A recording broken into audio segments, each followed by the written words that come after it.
hebben ze alleen maar meisjes. Die hebben alleen maar meisjes. Geen mannen.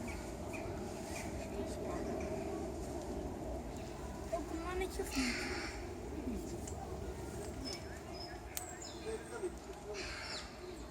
Grappig dier eigenlijk.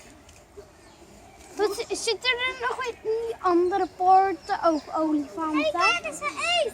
Zo eet hij. We hebben in 1 keer een wortel. Hij kan boren. Zonder te kauwen slikt hij bijna door. De ene heeft eigenlijk wat blaadjes op zijn rug.